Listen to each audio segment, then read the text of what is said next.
Comment comprendre les différences entre les décrets 702, 821 et 883? Qu'est-ce qui vous concerne? Quelles sont les contraintes?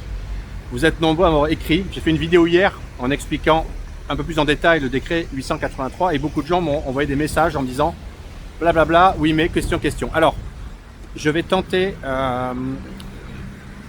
de vous détailler de façon concise et précise les particularités réciproques des statuts concernés par ces trois décrets. Alors, on reprend dans l'ordre historique.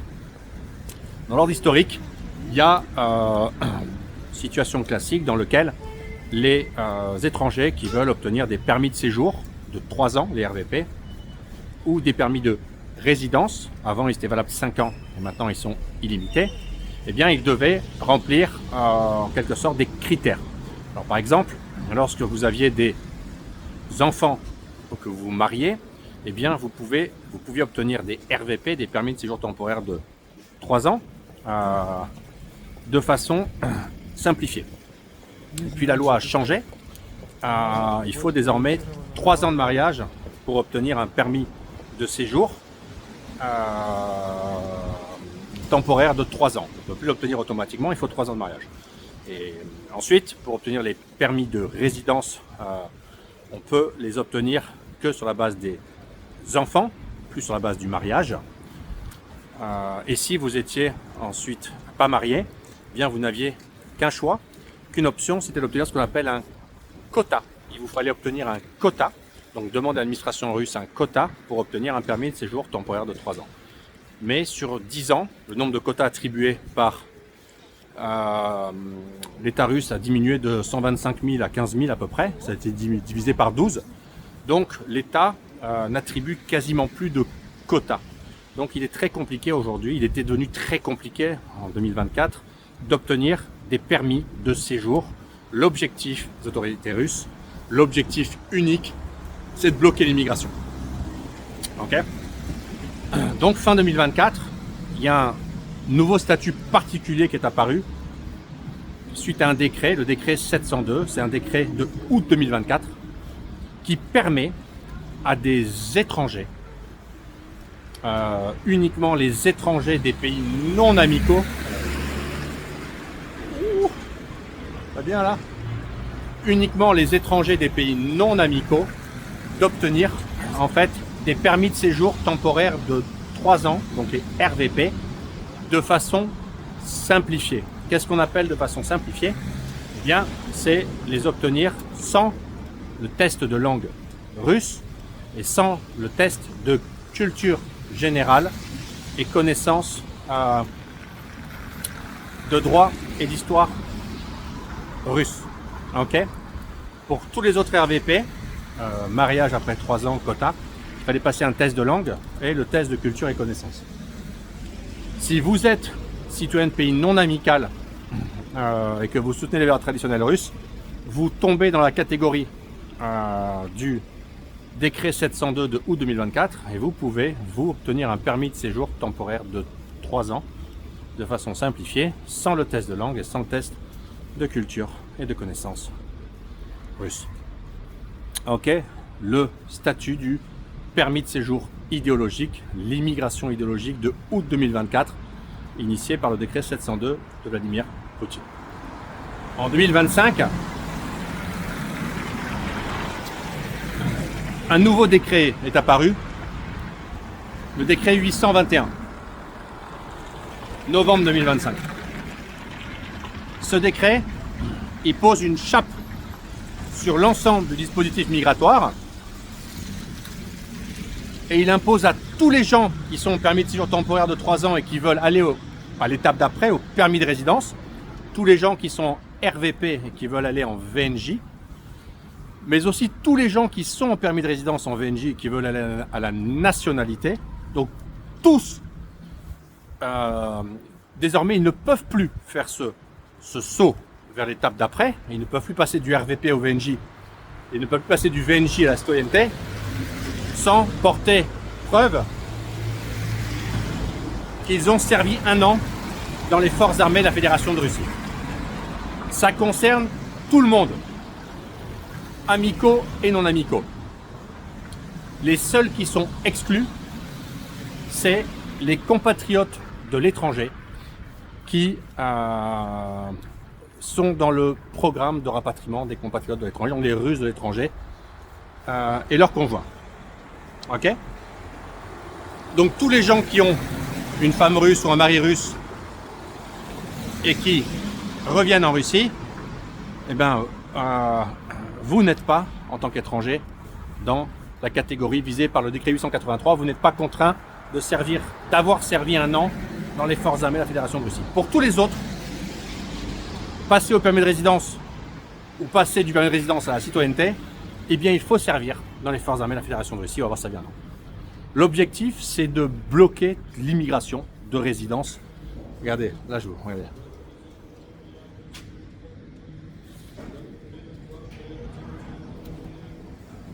On va vous faire respirer un peu de Noël, un peu d'ambiance. Voilà. Donc vous sentez la différence? Vous comprenez? Vous sentez rien? Vous n'êtes pas en Russie, regardez.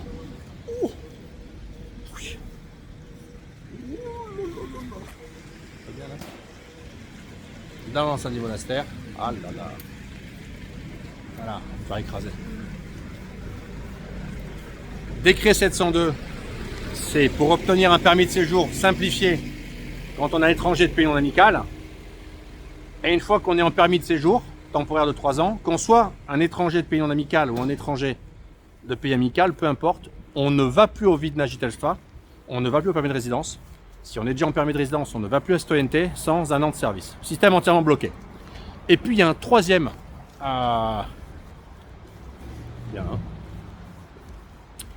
y a un troisième dispositif qui est apparu le 2 décembre 2025, le 883. Alors celui-là, vous pouvez voir mes vidéos, etc.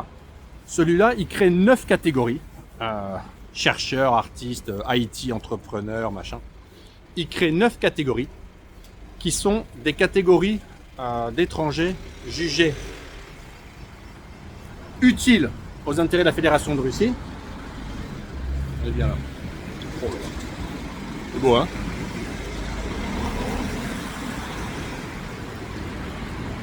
Tous les étrangers qui remplissent les critères de ces 9 catégories, ou de plusieurs d'entre elles, peu importe, ça peut être cumulatif, eh bien, ont le droit de demander à l'ACI, à l'Agence pour les initiatives stratégiques, 2 choses. Soit un permis de séjour temporaire de 3 ans, le RVP, et là il est obtenu de façon simplifiée comme sur le dispositif idéologique, c'est-à-dire permis de séjour temporaire de 3 ans sans test de langue et sans le test de culture, de droit, de machin, de bidule. Et si vous parlez déjà suffisamment russe et que vous passez le test de langue russe, vous pouvez demander automatiquement et directement un permis de résidence. Un permis de résidence. Vidna Jitelstva. Regardez ce que c'est beau. Voilà. Propre. Un permis de résidence, le VNJ, automatiquement, qui s'applique à vos parents, à vos enfants, à vos proches, à vos beaux-parents et même au chat. Ah, je déconne pour le chat. Le chat, faut qu'il ait son passeport, lui. Passeport vaccinal. Okay. La piqûre là-dessus. Donc, le décret 883, en fait, il crée 9 tiroirs qui sont 9 catégories types d'étrangers à minima qualifiés. Et ces catégories, ces 9 catégories d'étrangers, en fait, elles sont extraites des contraintes du décret 821 sur la contrainte de devoir servir un an dans les forces armées de la Fédération de Russie. En fait, voilà. Pour l'immigration de masse, il tombe pour l'instant sur le décret 821. C'est un décret provisoire. Il durera le temps du conflit, possiblement. Tous les autres, immigration à minima qualifiée, immigration choisie, immigration sélectionnée, immigration intéressante, immigration utile pour la Fédération de Russie, eh bien, vous tombez du coup sur les critères du décret 883. Et le décret 883, en fait, il permet d'échapper au contrat d'1 an dans les forces armées de la Fédération de Russie. Il vous permet d'obtenir un permis de séjour temporaire de 3 ans, ou alors il vous permet d'aller directement au permis de résidence et après de poursuivre votre étape. Donc si vous êtes en permis de séjour temporaire de 3 ans, eh bien vous apprenez le russe pendant 2 ans et demi et après vous obtenez un permis de résidence en passant le test de langue russe. Et ensuite, vous avez après 5 ans de résidence en Russie le droit de demander la citoyenneté russe. Et si vous arrivez directement avec la langue russe et que vous obtenez directement un permis de résidence, à ce moment-là,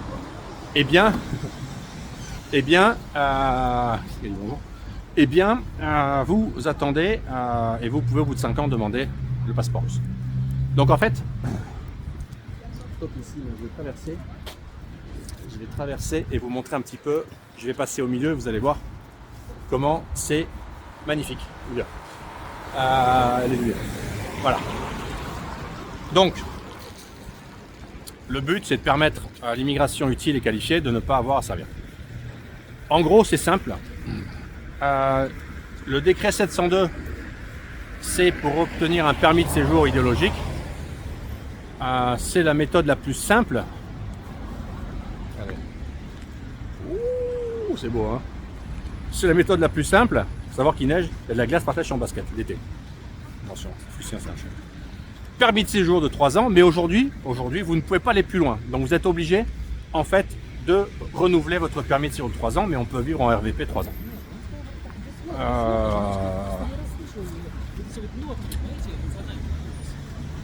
Si vous êtes porteur de langue russe, eh bien soit vous avez un conjoint russe et vous entrez dans le programme de rapatriement des compatriotes de l'étranger et vous obtenez vous commencez une boucle d'immigration standard, vous n'êtes concerné par aucune contrainte et notamment pas par le décret 821 et l'année de service dans les forces armées de la Fédération de Russie. Soit vous êtes un étranger, vous n'avez pas de conjoint russe et vous allez ainsi pouvoir, par le décret 883, identifier 9 catégories, tenter de trouver celle qui vous correspond et entamer votre parcours administratif classique en obtenant soit un permis de séjour temporaire de 3 ans si vous ne parlez pas russe, soit directement un permis de résidence définitif si vous parlez russe, et ainsi après de procéder aux étapes d'après sans être soumis aux contraintes de service d'1 an dans les forces armées de la Fédération de Russie. J'espère que cette vidéo est plus claire et qu'elle vous a permis de mieux comprendre les 3 dispositifs, le 702 idéologique, le 821 pour la masse et l'obligation de service d'1 an dans les forces armées de la Fédération de Russie, et enfin le 883 qui crée une immigration qualifiée, une immigration talent qui concerne tous les étrangers, pays non amicaux, pays amicaux, sans aucune différence. Voilà, c'est tout pour aujourd'hui.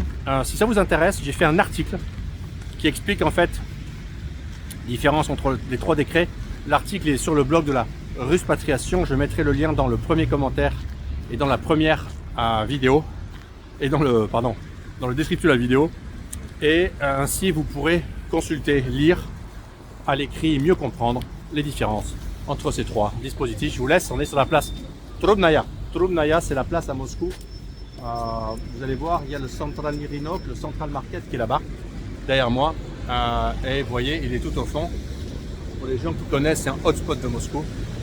Et vous avez les illuminations de Noël qui ont commencé. Il manque juste un peu de neige. Ça manque de neige, Moscou. Et regardez derrière moi ce que c'est beau. Les immeubles sont illuminés. Il y a des couleurs assez magnifiques, c'est assez sympa. Ça vaut le coup de venir voir à quoi ça ressemble, 30 000 sanctions et l'échec de l'Occident. Regardez. Ouh là là. Il faut savoir que ce complexe d'immeubles là, quand je suis arrivé en Russie en 2008, je travaillais sur la rue derrière, la rue Trubnaya Ulitsa. Et en fait, ce complexe d'immeubles n'existait pas, il a été construit après.